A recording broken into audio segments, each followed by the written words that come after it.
Welcome to Healthy Lifestyle with Lorianne. I am Coach Lorianne. Our goal here at Healthy Lifestyle is to inspire, educate, and empower you to fulfill a healthy, emotional, spiritual, and physical life so you can feel empowered to live the life you have always wanted and dreamed.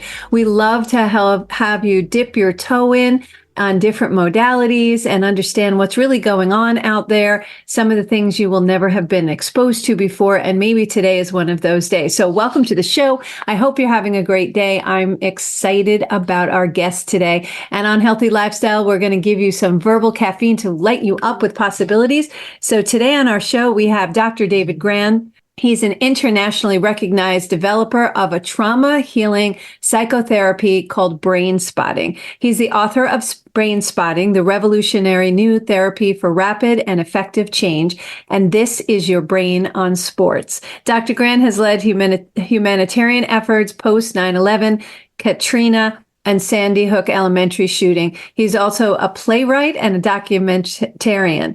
So welcome to the show, David. So happy to have you here. Thank you, Lorianne. It's my absolute pleasure to be here. Oh my gosh, I'm so excited. So first of all, this is Brainspotting, that you can get that book on Amazon, right? Absolutely. And also, this is your brain on sports. I love that one. We can talk more about that in a minute, but that also can be found on Amazon. Just look for Dr. David Grand and his books will all come up. So let's just go back to the beginning. How did you discover Brainspotting, and what is Brainspotting? Well, I had been a therapist for over 20 years when I discovered Brainspotting, and I was trained in many different modalities, and I had experience with many different modalities. And I was using a very slow eye movement therapy with a client. She was a championship ice skater who was blocked on this one jump, a triple loop. I was going very slowly across her field of vision as she was just imagining herself getting stuck in the middle of this jump. And I got right past her nose and her eye went into this intense wobble, and then it froze, it locked up. And it felt like a hand grabbed my wrist, held it in place. And she was just looking at my fingers like this and watching a video for 10 minutes, trauma after trauma after trauma. New traumas came up, processed through, falls on the skates, injuries, problems at home with her parents and the parents' divorce, all this stuff. And then other traumas that we had worked through completely, at least I thought, came up again and processed through to a deeper level. This is 10 minutes. And after 10 minutes, it was like her eye just relaxed, and that was that. We finished up. She called me the next morning from the practice rink and said, David, I just did a triple loop without any problem. I did it again and again and again. She never had a problem with it again. So I started looking for these reflexes in the eyes. And anytime I saw them, I stopped there and I said, just keep going. And it looked like it was more precise, and then it went deeper and deeper into the system. Some clients even said, I feel it all the way in the back of my head. That's how physiological it is and how deep it is. Wow, that's amazing. Now, when you say videos, you mean her mental videos, right? Yeah, she was watching it happen right on my fingers. Yeah. What caused all of that to just come rushing in? It's almost like you opened a door. Right? Right. Well, we call it a brain spot, okay, or a relevant eye position. I have to just do a quick education about the eyes and the brain. Yes. Okay. The eyes are a part of the brain. They're not separate from the brain. Okay. In utero, the eyes literally grow out of the brain. The retina and the optic nerves are all made up of neurons, brain cells, so that we not only see things, we process them at the same time as we see them. So the eyes are totally wired into everything else in the brain. So there was something about, there are certain eye positions that just give us direct access down through the retina and the optic nerve into wherever the unprocessed traumas are held in the brain. And once you find them, and we have many ways of finding them in Brainspotting, the person's processing is so much more rapid and deep and effective. I'm flabbergasted. So how does Brainspotting use the visual field to heal trauma? Like how do you get there? And then how does that heal that trauma? Is it the recognition? Is the awareness of the trauma? It's like, aha, that's what's causing me to have this block now. Well, the way you're putting it is a little bit more conscious and cognitive than the process really is. traumas are held deep in the brain. They're held in the body brain, where there's no conscious access, no conscious awareness, no thinking about it changes those deep traumas. What trauma is our incredibly vast, complex nervous system in a traumatic event gets overwhelmed. And when it happens, it stops processing, and pieces of the traumatic event are left unprocessed, frozen deep in the brain. We call it the subcortical brain. The only way trauma can heal is if you can directly access the unprocessed trauma deep in the brain. And there's a lot of ways of doing it, but what I discovered with that ice skater and with thousands of people since is that the eye positions, and we have 3 different ways of doing this, eye positions give access directly to the unprocessed trauma. But once you find it, you hold that eye position in place. You don't keep moving around. And the brain now knows where it is and knows what it is and goes to work on processing through in the present what it couldn't do at that time. So you actually see the eye movement and stop, or does the client say here? Or some indicator of this is now? I can't imagine it would be the client. I would believe it. The answer to your 2-part question is yes. In other words, we do it both ways. Okay. I'm looking for reflexes now, not just in the eyes, but in the whole face, sometimes the body.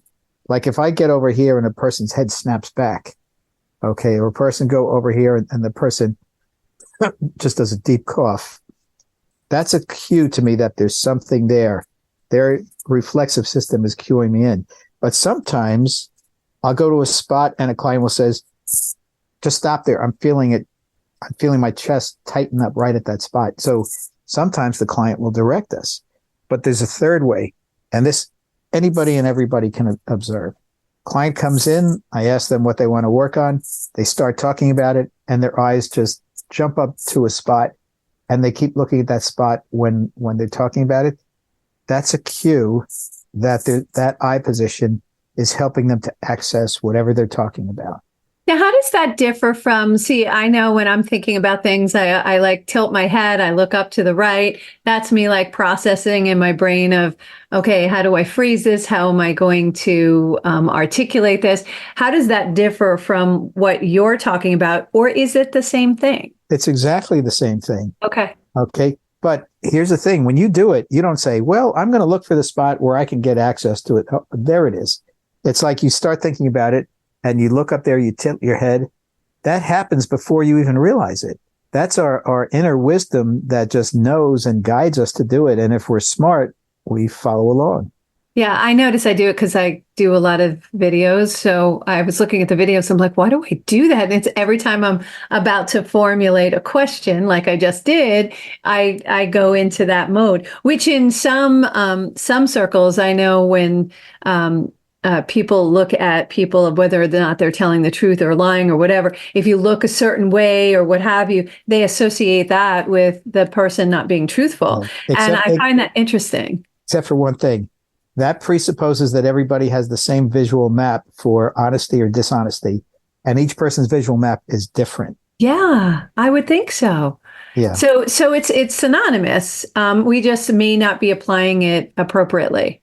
Well, it is something that is so valuable and powerful to observe and harness. And I like to say every psychotherapist in every office around the world should know this and should use this. And I'm trying to get the word out. I don't just want people to come for brain-spotting trainings. I want the whole field, the healing field, to know that this is a phenomenon that is remarkably effective in promoting healing. Yeah, it's a really great tool. I know I've gone through it myself, and it's a really interesting process. And you walk out and you're like, whoa, that was amazing. Can't figure out how it works, but so cool. And after talking to me, I like to figure out how things work. And so hence the questions that I'm asking. So who comes to you? Who would benefit from brain spotting? Basically anybody, I would understand. But like when somebody's sitting there going, okay, I want to go to a therapist, or I want to go to a therapist who has brain spot, how would you speak to those people? I've been in the field over 40 years. When I work with people, my goal is not to do brain spotting. My goal is in every session from the beginning of the session to the end of the session to help optimize their healing process. Okay. And And brain spotting is not just a technique, it's a way of understanding the human system at the same time. So if a therapist understands the human system in the way we do in brain spotting, they'll be better able to help you to heal than if they don't. Okay. But what I'm saying is that, and brain spotting is not a standalone therapy. It's integrative of many other therapies, and it honors many other therapies. But who should see a brain spotting therapist? Well, if you have an active nervous system, and there are things that are impeding the nervous system that are affecting how you feel physically, how you feel emotionally, how you feel about yourself, what you're able to do, how you relate to others. Well, if you have that, brain spotting is for you. I mean, that pretty much encompasses everything that people, have. Yeah. Again, in developing brain spotting, I've developed it not just as a technical therapy, but as a relational therapy. So it's a relational therapy that is turboed by the technical aspects that we have. Most other technical therapies do not embody the relational imperative in them the way we do in brain spotting. And brain spotting is also an open, intuitive, organic model. And if you do a microanalysis of many therapies, you'll see that that's not entirely the case. So explain that, an open, intuitive model. Explain that to the listeners. Okay. When I sit down with a client, I go in I'm blank. I know that all my wisdom and training and experience, it's there, but that I will only know who the client is and what's going on inside of them and what happens by sitting with them and totally receiving them in a total open way. And whatever they say or do or whatever happens and how they go into natural processing, I'm going to just follow it wherever that goes. Okay. I'm not going to try to diagnose them and hang a diagnosis that says disorder on them. I'm not going to take a random history that may not relate to who they are or where they're coming from. Right. I'm not going to even have a treatment plan except to show up, be attuned, present, empathic, and provide them with a witness who can hold the frame with them. Okay. And then follow them wherever they go. That's what I mean by intuitive and organic. Yeah. I like it because you don't pigeonhole them. You don't put them in a box and say, okay, here's your label. Thank you very much. Have a nice day. It's you go through the process with them holistically. So you're in the room with them as they're processing, correct? And how you're in the room with them supports their processing in a way that they wouldn't be able to do by themselves. Yeah. So I know some people who have had challenges with getting on airplanes. They have fear of getting on airplanes. They went through this process. Now they don't have to, take Valium and drink on the plane and try to knock themselves out so that they don't actually have the experience, and they enjoy flying now. I know there have been people who had a fear of driving, learning how to drive, and they were just fearful of doing that. And now they are driving because they went through this process and they had a discovery. Is it discovering what your blocks are, or is it just breaking those blocks? And I talk in blocks because that's how I talk as a coach. Mm-hmm. Would you call it a block? I wouldn't not call it a block, but brain spotting is a developmental model. And we look at everything that affects us now and gets in our way now, blocks, as coming from our developmental experiences. Starting before we had language, starting when we were in the attachment period, just totally reliant on caretakers to take care of us. So a fear of flying is a fear of. A fear of driving is a fear of. What is fear of? That's the system feeling like it is being threatened with injury or destruction, which is primitive, So although it constitutes a block, we look at what's underneath the block and what has created the block in order, so when you get under and up, the system heals a lot better than when you try to get at it from the top down. Yeah, it's similar to singing. When you're trying to hit a high note, you go up and over it to get it. You don't reach up to it because that'll be a different muscular reaction than if you reach above it and come down on it. So it's an interesting phenomenon. It works every single time. So it sounds very similar as far as that goes. So what emotional conditions can brain spotting help heal? Human suffering, human inhibition, human struggles with how we feel about ourselves, human difficulty in relating to others, especially those who are closest to us. Being able to believe in ourselves, being able to actualize ourselves. It's full spectrum stuff. It's all in the context of what human beings experience, But we also look towards human possibility and human capacity. So we're not just looking for people to heal. We're looking for people to go into what we call expansion, which is opening up the possibility of who we can be and what we can be and how we can feel and what we can do. Yeah. So I really truly believe deeply that all of our success codes are right inside us when we're born. We come in here, we have all of our success codes. We actually have everything that we need here. And through life experiences, that's where those fears come in play, because children are fearless. I'm sure you've heard the expression, oh my God, they just don't, they're just fearless. My kids used to be tanks. They would go through, up, over, around, jump off of anything and everything until a certain age. And then suddenly this fear came into their system. It like hit almost the same time with both of my boys. But my question is environmentally, like, what's going on? What can we do as a society to kind of reduce this from happening? Or is it just part of our growth processing to get back in here? Because we're taught to go external for validation instead of going internal. And from me, I want everyone to go back internal and see the greatness that we can see externally. Like, I can see the greatness someone has. I see what their purpose is. That's kind of my empathic gift, if you will. And just having them go inside helps them process a different way, as opposed to as soon as they allow external feedback coming in that they're not ready for, it jaunts them, and they just don't take the steps they need to take, and they get that hesitation that you're talking about, that you're trying to help heal. Well, if that makes sense to you. Yeah, but it's very much part of the Western culture. We are what we can do. And what we can do as an individual, not part of a collective or a community. Other places around the world, they have different kind of problems, or they don't have these kind of problems. But going back to children, children need to be, our children are not guided and protected enough,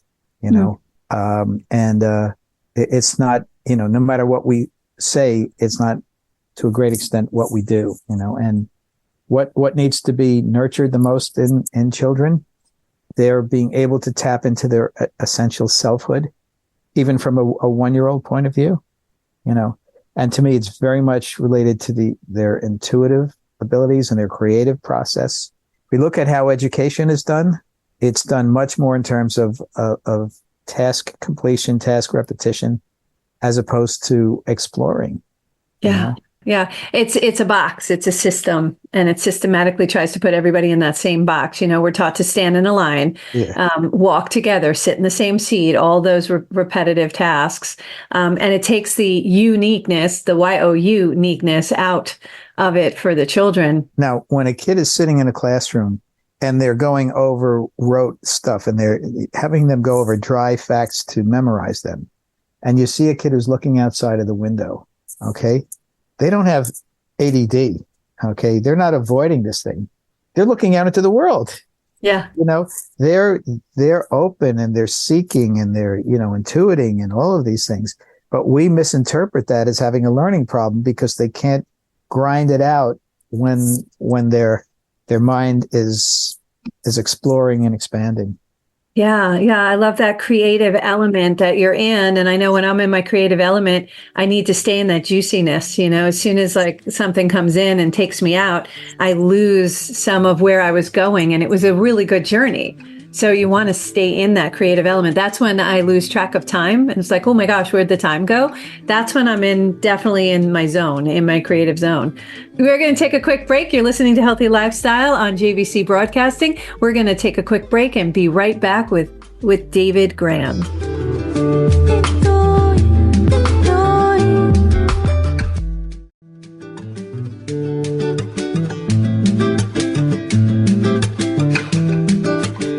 Welcome back to Healthy Lifestyle with Lorianne. I am Coach Lorianne. And if you'd like to be a guest or lift up your business, product, or non-for-profit, or if you have a question or comment, we would love to hear from you.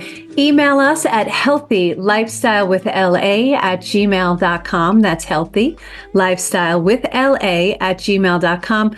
We answer every question, and we'd love to have you as a guest. Now, we're talking to the great, amazing David Grand, and you could definitely visit him at brainspotting.com if you want to ask more questions or get more information about brainspotting. I want to welcome back David to the show. And we were just speaking about, you're in that zone, you're loving what you're doing, you lose all track of time. That to me is when you're in your zone of genius.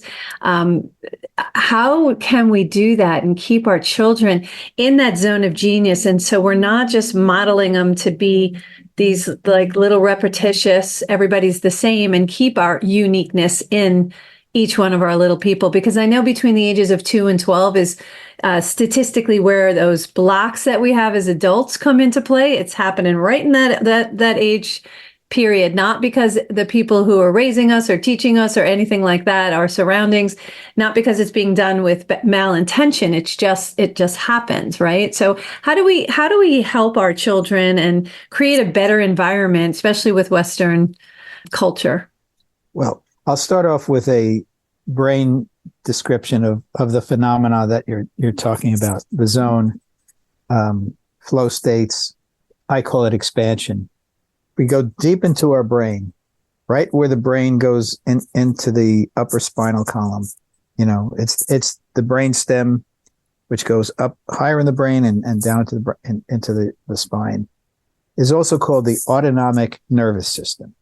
Okay, which in simple terms means it's the part of us that knows what to do and how to do everything all at the same time. Okay, it mediates every body function. Our circulation, our respiration, our digestion, our body temperature, hormonal release, movement, everything, sleep, wakefulness, it's all in the autonomic nervous system, which is our true genius. Okay. But in that space, there's no language, there's no time, there's just being and knowing. Okay. So when we go into those flow states or we go into the zone, when we're in a real creative process, we have dropped down into that space. But you can't do it intentionally unless you're like a Tibetan monk or a yogi who spends 12 hours a day meditating. Okay. These are the ones who can sit in the snow just in a loincloth because they can control their body temperature and all these things. But other than that, you can't do it. Okay. But first of all, you need to know that she is there. Okay. And then you need to know that she doesn't give on command. Okay. She gives when she chooses to give. And when she does, if you are open and if you receive it and you appreciate it, she likes it and she'll give you more. Okay. But if she gives you these intuitive gifts and so on, and you just think, oh, that's really interesting, and then forget about it, it flies away, she's not going to give you so much. Or if she gives you something and then it's like, what's that? And you just brush it off. It's like a generous, loving child who just gives and gives and loves to give. But when it isn't received, it stops giving. Sure. So, and to put it in a brain spotting context, when you go into the zone, okay, if your eyes happen to be open, notice where they're looking, because that eye position is the portal into the zone. You want to keep looking at that. That's going to help you to stay there. But instead of trying to do something with it, be curious about it, be open to it, follow it wherever it goes, trust it. Don't put expectations on it, and then it will just continue to deliver to you. Oh, that's so interesting. I love that. I'm going to have to try that myself because there are times I know where the positioning is for me. So now I have to kind of go with that curiosity. And I love that. Can I do a 15-second exercise with you right now? Sure. It'd be difficult for our listeners to Well, you can describe it afterwards. Okay. I want you to remember the last time or a really powerful time you just went into that creative space that just happened to you. Mm-hmm. See where your eyes just went? Mm-hmm. Let your eyes go back there. Just remember it again. And everybody who's listening can do this too. And when you open your eyes, just watch where they go and keep looking there. Okay. Just got a whole, yeah. Okay. Now, I just want you to notice that eye position, because wherever you go, it's the same angle. That gives you direct access to this part of yourself. That's amazing, because I just got reminded about 3 things that I need to take care of. So let me just write that list down. So that's so amazing. How is brain spotting different than talk therapy? Help us understand. What's the difference between walking or traveling in a spaceship? True. Talk therapy comes from the thinking human, neocortical brain. Okay, which has all the capacity to analyze and reflect and speak and think and so on. But other than that, it doesn't have that much capacity to do that much. Mm-hmm. Okay, so talking is physiological. I just coughed. I mean, and when we speak, it's a physiological process, and it all comes from our deep brain and from our bodies, and then ultimately comes out like this. And when we listen to the spoken word, it goes into our ears and it vibrates our eardrums and then gets translated and all these things. There's not a hell of a lot of thinking that goes into that, but we don't recognize that. Mm-hmm. Also, when I speak to you, by the time the vibrations have gotten to your ears and they're starting to go in and you're starting to process it, I'm already ahead of you in a different place. Okay? You can't keep up with it in that way on a deeper basis. But the wisdom is not in the words. The wisdom is in what we feel in our bodies. Okay? And there's no words that can give accurate voice to to the wisdom of our bodies. That's what meditation is about. It's just, listening and seeing what comes up. So talking is related to thinking, and it's related to higher order function in the brain. And it's not related to our deeper selves, and it's not related to where we're holding the wounds in our deeper selves. Yeah. Yeah. I've always found, for me, talk therapy was not providing answers because it was too cerebral. It could be manipulated. Yeah. But also the answers, you talked about this earlier on, the answers are already there. Okay. So how does talk therapy provide answers when the answers are already there? You're already starting off not recognizing that the inner wisdom has the ultimate answers inside, and it's how you go through a process to invite it to come out and then receive it when it comes out. Yeah, that goes back to requiring external validation, because that's the external validation. When you tell somebody else something and they echo back, yes, that's it, you're right. Go down this path, whatever. And it depends. There are different ways to do talk therapy. And now, listen, I know some people absolutely enjoy the process of talk therapy. I have a propensity to have talk therapy with my bartender. It's so good. He gives great advice. No, I'm only joking. I don't mean to minimize it, but I would understand that encompassed with other modalities like brain spotting would be very effective. Because now we're working a lot of areas of our brain at the same time, correct? Well, in brain spotting, we talk more in the beginning of the session to sort of set things up. Then we go we find the eye position, we go into the processing. And then towards the end of the session, then we talk to reflect on what happened during the session. So there's a time and a place for talking, but it's not during the middle when a person's deep in processing. Yeah. Yeah. And how many brain spotting experts are there, or therapists are there in the world right now? Over 30,000. Wow. In every country and in every continent. And we have 130 trainers around the world. Every weekend, there's at least 3 or 4 trainings going on, and most of them are not going on in English. They're going on in Indonesian and Spanish and Serbian and et cetera, et cetera. That's so. When you discovered brain spotting, what happened? Like, what was your reaction? Like, because I love it when you come up with those aha moments. So, what was that like for you? Well, with the ice skater, I experienced something happen in front of me I had never experienced before. Okay. And it happened in a particular way I had never seen before. So my sense was, is this a breakthrough? Is this something bigger and beyond what I have known and what others have known? And a part of me was afraid to risk that thought, but deep down inside, I knew it was, but I was afraid of coming out and so on. So I started to try it out with other people, but I tried it out with other therapists without telling them what it was. And I started to get this feedback. So over the course of the therapist started to try it out with their clients. So over the course of about a month, I had so much feedback that I knew that it was a breakthrough. But I was kind of awestruck by it, and I was a little humbled by it as well.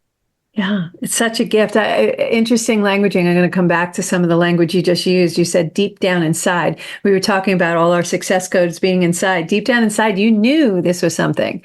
And I love that you went with it, because you could have easily brushed it aside, like you were talking before, is that we don't take these whispers and nudges, as I refer to them, from universe saying, this is something, pay attention. I'm giving you that gift. So you were talking about her before, giving you the gifts, is that's what sat in front of you.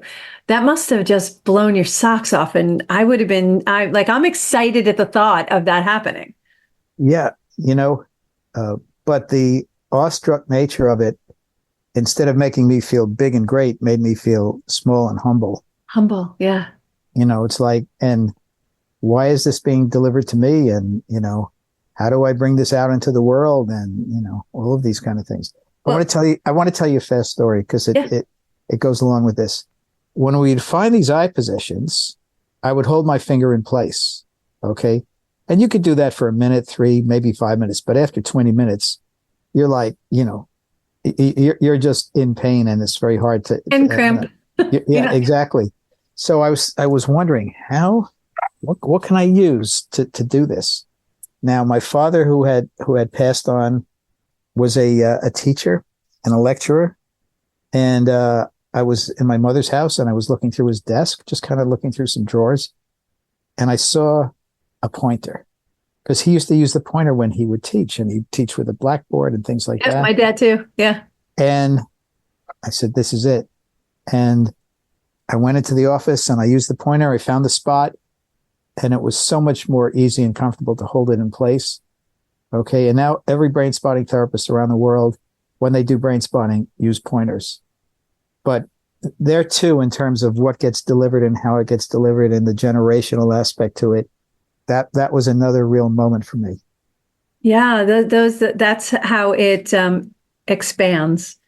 So as the therapy is expanding and you're diving deeper, how has it been from the beginning of learning about this to today? Has anything morphed even more? So you found that one thing to help the therapist really be more comfortable while they were doing it and able to deliver the whole 20 minutes, hour, however long you're doing it. How has this morphed? Well, the hallmark of brain spotting is that it is evolutionary, and that it is always changing and always evolving, just through me and through others, who are doing brain spotting and what they discover and how they bring it back to me. So every year, if somebody comes back to a brain spotting training who took it a year before, you're going to say, wait a second, that wasn't there in the training a year ago. It is constantly evolving. Yeah. Okay. 3 years ago, I was struggling with the fact that all the psychological and diagnostic terms and so on didn't match what was happening with the clients in front of me. And I knew it didn't match with all the other therapists who were doing brain spotting around the world. So I said, I have to come up with a different model that explains in an organized way what's happening. Yeah. And it came to me, it just popped into my head, neuro-experiential, that it comes from the neuro and it comes up towards the experiential. So I started to build the neuro-experiential model, which is based not on what's in the books, not based on looking at the human system top down and not looking at the human system as dysfunctional, but looking at the human system from the deepest places and seeing how what we experience arises within us. And when it comes to conscious awareness, it comes through in the sensory way. Most of how we interact with our outer and inner environments is sensory, the five senses and the sixth sense of intuition. And so if you go back 4 years ago in Brainspotting, there was no neuroexperiential model. Right. I unveiled it 3 years ago at our international conference. And the neuroexperiential model now is very different than it was 3 years ago. It's different than it was a year ago. Sure. And in a year, it's going to be a completely different model. Everything is always changing. So if you stay in the same spot as everything's moving forward, in effect, you're moving backward. Sure. Okay. Most psychotherapy models, once they get developed, they're kind of fixed, and that's that. And, Brainspotting is the antithesis of that by design and by spirit. And so brilliant, because we need to navigate as it's given to us. And so that navigation brings us to where it's supposed to be. When I speak to clients, I want to know, where do you want to end up? Where do you want to go? What's your goal right now? And I say, okay, now that you said it out loud, I want you to release it, because it may and will likely 99% of the time, it looks different by the time you get there, because as you go through the journey and the travel, it changes, it morphs, it evolves to something greater if you allow it. So when we get so tight on holding on to what it looks like, it really doesn't change, because you've restricted it from growing into what it's supposed to grow into. And I love that you have the sense to allow it to breathe, because you are allowing the Brainspotting to breathe its natural function to be able to evolve. So that's an interesting thing, because most science-based people in industries, they don't allow it to breathe, and that's one of the things that's restrictive. Since everything is moving and changing and breathing, that's not a science base. That's actually out of sync with what science is. I'm going to tell you one more thing that's completely you've never heard before. The goal in the evolution of Brainspotting is for it to no longer need to exist. Yes. The goal is for Brainspotting to inspire others to make breakthroughs like I made 20 years ago, so that those breakthroughs are a quantum leap beyond Brainspotting, just like Brainspotting was a quantum leap beyond what was there. Because not only is everything always changing, nothing is permanent. So we recognize that Brainspotting is in a trajectory that will lead towards whatever comes next, that is beyond Brainspotting. Yes, we're elevating and vibrating higher together as a unit. So I love this. How can someone, if they're interested, get trained in Brainspotting? You go to brainspotting.com and or even just Google Brainspotting Trainings. The basic training is phase 1 training. That's where you have to start. It's not just for therapists. At least 25% of the people we train in the United States are coaches, and we train people in other healing modalities, because Brainspotting is much more than a psychotherapy. But just Google Brainspotting Trainings and it'll take you there, and look to see. Most of our trainings are now online, post-COVID. So you can take a training with somebody in California without having to have the expense of airfare and hotel and so on. So that's how you can get trained. How long does it take to get trained? The phase 1 training is 3 days. And then after you do some Brainspotting, you can come back for phase 2. That's another 3 days. I don't teach phase 1 or phase 2 anymore. I just teach the advanced trainings. We call it a master class, phase 3 and phase 4. But also we have a consultation program where once you've taken phase 1 and phase 2, you have one-on-one consultation. We used to call it supervision with a consultant who's an expert in Brainspotting. So it's built in that you can continue to learn and go on throughout your Brainspotting career. Amazing. David Grand, you are amazing. Love to have you back to talk more about this in 2024. Wishing you the best beginning of 2024 into 2024. David Grand, go to brainspotting.com if you have any interest in this, want to learn about it, want to experience it. I think you should really experience it. I will say that as a coach, it is definitely a modality that's necessary in your toolbox. And the more things we have in our toolbox, the better we can serve the people we are supposed to serve. Thank you all for joining us today on Healthy Lifestyle with Lorianne. I hope we have earned the privilege of your time. I want to thank our guest today, David Grand. You are so inspirational. Thank you for everything that you do. And thank you so much for being so inspiring. Look for our show next Saturday until 3. We can be found on all major platforms, and we would be grateful if you please follow, share, and subscribe. Until next time, I am Coach Lorianne Kazdia. Play a higher role, serve a higher purpose, show up for you, and show up big. Thank you, David. Thank you, Lorianne.